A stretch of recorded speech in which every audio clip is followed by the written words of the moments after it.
Welcome back to the New World of Education Zoology YouTube channel. Good morning everyone. Today we will see about rabbit. Yesterday நம்ம என்ன பார்த்தோம் அப்படின்னா இந்த ரேபிட்டோட part 1ல வந்து பார்த்துருந்தோம் அதோட கேரக்டர்ஸை.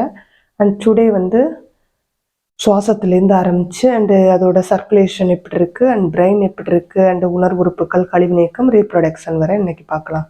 ஓகே ஃப்ரெண்ட்ஸ், வாங்க வீடியோக்குள்ளே போகலாம். நெக்ஸ்ட்டு சுவாசம் அப்படின்னா தட் இஸ் எது வழியாக நடக்குதுன்னா நுரையீரல் வழி சுவாசம் வந்து நடக்குது. ஏன் நுரையீரல் வழி சுவாசம் நடக்குதுன்னா லேண்டில் வாழ்கிற எல்லா உயிரிகளுமே எல்லா ஆர்கானிசமும் வந்து நுரையீரல் வழியாக தான் சுவாசிக்கும். ஜஸ்ட்டு வாட்டரில் இருந்தால் மட்டும்தான் அது கில்ஸ் வழியாக சுவாசிக்கும். ஓகேவா? ஸோ நுரையீரல் வழி சுவாசம் அண்டு சுவாசத்தில் என்னெல்லாம் பார்ட்டிசிபேட் பண்ணுது அப்படின்னா சுவாச குழாய்களும் சுவாச உறுப்புகளும் வந்து பார்ட்டிசிபேட் பண்ணுது. இது ரொம்ப லாங்காக இருக்கிறதுனால நான் ஷார்ட்டாக இந்த மாதிரி வந்து கொடுத்துருக்கேன். இதில் வந்து இப்படி ஷார்ட்டாக வந்து ஆரோ மார்க் போட்டிருக்கேன். இதில் இம்பார்ட்டண்ட்டாக உள்ளது எது இருக்கோ அதை மட்டும் கீழே வந்து எக்ஸ்பிளைன் பண்ணியிருக்கேன். ஓகே, இப்போ பாருங்கள், இதில் பார்த்தோம் அப்படின்னா ஆரம்பிக்கிறது எதில் ஆரம்பிக்குது சுவாசம்னா வெளிநாசி துளை வழியாக காற்றை உள்ளே இழுத்து நாசி அறைக்கு போகுது. அது நாசல் சேம்பருக்கு போய் அங்கேருந்து உள்நாசி துளை, ஓகேவா, இன்டர்னல் அந்த சேம்பருக்கு போகுது. நெக்ஸ்ட்டு நாசி தொண்டை நாசோஃபேரிங்ஸ்ன்னு சொல்லுவோம், அங்கே போகுது அந்த காற்று. அண்ட் குரல் வலை மூடி கிளாட்டிஸ்க்கு போகுது. அண்ட் லாரிங்ஸ் குரல் வலைக்கு போய் மூச்சுக்குழல் ட்ரக்கியாவுக்கு போய் அங்கே இருந்து முதல்நிலை பிராங்கி அப்படின்னா இந்த ட்ரக்கியா வந்து இன்னும் வந்து கிளைகளோட பிரான்ச்சஸோட இருக்கும், அது முதல்நிலை பிராங்கி அப்படிங்கிறோம். அதுலேருந்து இன்னும் கிளைச்சு காணப்படும், அதை வந்து இரண்டாம் நிலை பிராங்கி அப்படிங்கிறோம். அதுலேருந்து சில டெரிவேஷன் வந்து பிரான்ச்சஸ் இருக்குது, அதை மூன்றாம் நிலை பிராங்கி அப்படின்னு சொல்கிறோம். இதை கடந்து அது என்ன செய்யுதுன்னா காற்று நுண்ணறைக்கு போகுது, ஆல்வியோலார் ட்ராக்டுக்கு போகுது. அங்கேருந்து ஆல்வியோல்ஸ்னால் காற்று நுண்ணறை அப்படின்னு சொல்லுவோம். அங்கே போய் அங்கேருந்து டைரெக்டாக பிளட்டில் வந்து கலக்குது. ஓகேவா?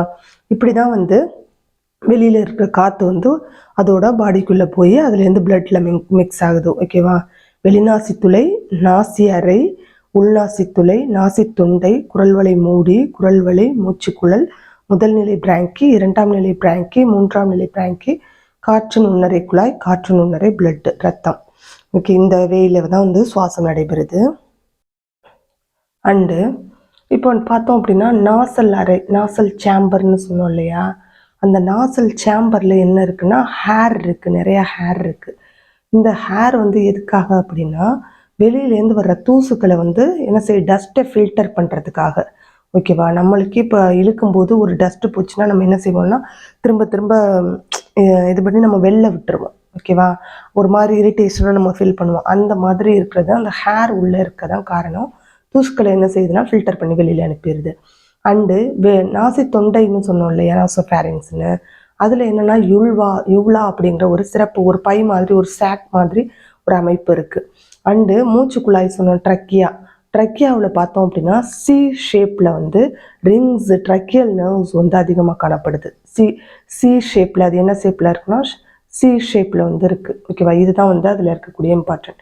அண்ட் பிளட்டு சர்க்குலேஷன் அப்படின்னு சொல்லும்போது பிளட் வந்து ரெட் கலரில் இருக்குது. அண்ட் அதில் வந்து பிளாஸ்மா இருக்குது. நெக்ஸ்ட்டு ஆர்பிசி, டபிள்யூபிசி ரத்த தட்டுக்கள் எல்லாம் வந்து ரத்தத்தில் காணப்படுது. ஹார்ட் வந்து 4 சேம்பர் சொன்னால் 2 ஆர்கிள் 2 வென்ட்ரிக்கிள் அண்டு ஈரிதழ் வாழ்வு, மூவிதழ் வாழ்வு இதெல்லாம் வந்து காணப்படுது.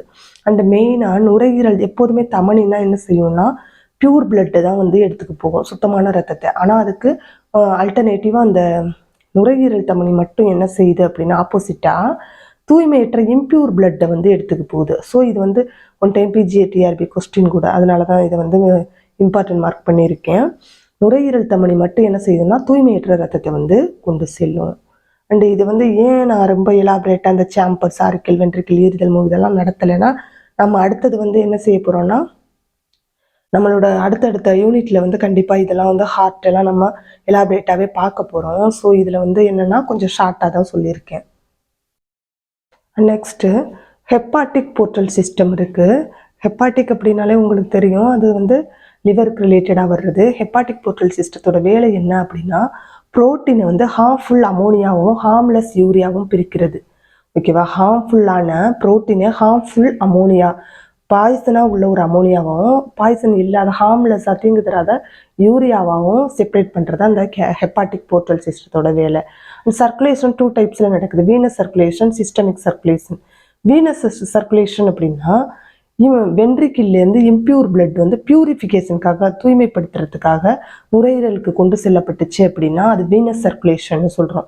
அதே சிஸ்டமிக் சர்க்குலேஷன் அப்படின்னா நுரையீரல்லேருந்து பியூரிஃபை பண்ணதுக்கு அப்புறம் அந்த பியூர் பிளட் வந்து ஹார்ட்டுக்கு வந்து அதுலேருந்து பாடிக்கு போகுது, எல்லா பாடி ஆர்கன்ஸுக்கும் போகுது அப்படின்னா அது வந்து சிஸ்டமிக் சர்க்குலேஷன் அப்படின்னு சொல்கிறோம். அண்ட் மூளை வந்து 2ஆக பிரிக்கிறோம். Peripheral nervous system, autonomic nervous system அப்படின்னு சொல்லி 2ஆக பிரிப்போம்.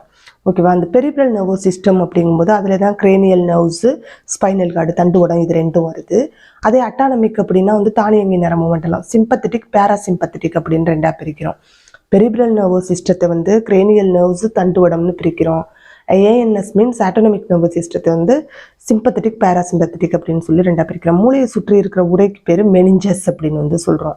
அண்ட் மூளை 3 வகையாக பிரிக்கிறோம். முன்மூளை, நடுமூளை, பின்மூளைன்னு. முன்மூளைனா ப்ரோசென்செஃப்லான்னு சொல்கிறோம், நடுமூளைனா மீசென்செஃப்லான், அண்ட் பின்மூளையை ராம்சென்செஃப்லான் அப்படின்னு வந்து சொல்கிறோம். இதில் வந்து முன்மூளைனா அதில் பெருமூளையும் டைன்செஃப்லானும் வந்து அடங்கும். அண்ட் அதை கீழே பார்ப்போம். இப்போ முன்மூளையில் என்னெல்லாம் இருக்குது அப்படின்னு பார்த்தோம்னா ஆல்ஃபேக்டரி லோபு, ஓகேவா, ஸ்மெல்லுக்கான அந்த ஆல்ஃபேக்டரி லோபு, பெருமூளை அரைக்குளங்கள், செரிப்ரல் ஹெமிஸ்பியர்ஸ்ன்னு சொல்லுவான், கார்பஸ் கலோசம் அண்டு டைன்செஃபலான், கோராய்டு ஃப்ளெக்சிஸ், அந்த கோராய்டு ஃப்ளெக்சிஸ் திரவம் அப்படின்னு சொல்லுவோம், அண்ட் பிட்யூட்டரி. இது எல்லாமே எதில் இருக்கும்னா முன்மூளையில் வந்து இருக்கும். முன்மூளையில் பார்த்தோம் அப்படின்னா இதெல்லாம் இருக்குது. ஆல்ஃபேக்டரி லோபு, பெருமூளை அரைக்குளம், corpus callosum, diencephalon, choroid plexus and pituitary அனைத்தும். இதில் நம்ம வந்து ஆல்ரெடி ஜென்ரல் கேரக்டர்ஸ் பார்க்கும்போது சொல்லியிருந்தோம். இது மேமல்ஸோட சிறப்பு பண்புல கார்பஸ் கலோசம் அப்படிங்கிறது வேற ஒன்றும் இல்லை. இந்த பெருமூளை அரைக்குளங்கள் இருக்கு இல்லையா, 2 பெருமூளை அரைக்குளத்தையும் இணைக்கிற ஒரு பட்டை, நரம்பு திசு பட்டை. இந்த பெருமூளை அரைக்குளங்கள் 2 இருக்கும். அது 2 இணைக்கிறது தான் இந்த கார்பஸ் கலோசத்தோட வேலை. இது எங்கே லொக்கேட் ஆகுதுன்னா முன்மூளையில் இருக்குது. ஓகேவா? அண்ட் நடுமூளையில் பார்த்தோம்னா கார்போரா குவாட்ரிஜெமினா, இதுவும் சொல்லியிருப்போம். என்ன கார்போரா குவாட்ரிஜெமினா அப்படின்னா நடுமூளையில் 4 லோபு வந்து 4 கதுப்புடைய பகுதிகள் வந்து இருக்கும். அது 4ஐயும் இணைக்கிறது இந்த கார்போரா குவாட்ரிஜெமினா. 2 மூளை அரைக்குளங்களை இணைக்கிறது கார்பஸ் கலோசம். 4 இந்த லோப்ஸை இணைக்கிறது யாருன்னா கார்போரா குவாட்ரிஜெமினா. அண்ட் ஒய் ஷேப்பில் வந்து ஃபொரோமென் ஆஃப் மன்ரோ துளை அப்படிங்கிற ஒரு துளை கேவிட்டி வந்து இங்கே காணப்படும். வென்ட்ரிகிள்ஸ்ன்னு சொல்லுவோம், மூளைக்குழிகள்னு. அது வந்து ஒய் ஷேப்பில் இருக்கிற ஃபொரோமென் ஆஃப் மன்ரோ துளை வந்து இங்கே காணப்படும் நடுமுறையில். அண்டு உணர்வு உறுப்புகள், என்னென்ன உணர்வு உறுப்புகள்லாம் இருக்குன்னா டேங்கோ ரிசெப்டார், தட் இஸ் தொடுதல், tango means. And gustatory receptor, இது சஸ்டேட்டரின்னு போட்டிருக்கேன், அது ராங். ஹெஸ்டேட்டரி ரிசெப்டார் அப்படின்னா ஸ்மெல்லுக்கானது. And olfactory lobe, olfactory receptor பார்வை சம்மந்தமானது, ஸ்மெல்லு 2மே சொல்லலாம். அண்டு ஃபோட்டோ ரிசெப்டார்னா லைட்டு பார்க்குறது, அண்ட் ஃபோனோ ரிசெப்டார் கேட்குறது, அண்ட் ஸ்டாட்டோ ரிசெப்டார் மீன்ஸ் சமநிலைப்படுத்துறது, ஈக்குலிபிரியம்னு சொல்லுவோம், பேலன்ஸு. இத்தனை ரிசெப்டார்ஸ் உணர்வு உறுப்புகள் வந்து மேமல்ஸில் இருக்குது. Tango receptor, gustatory receptor, olfactory receptor, photo receptor, phono receptors and stato receptors இதெல்லாம் இருக்குது. கழிவு நீக்கம் அப்படின்னா கிட்னி தான் வந்து எக்ஸ்கிரீஷன் பண்ணுது.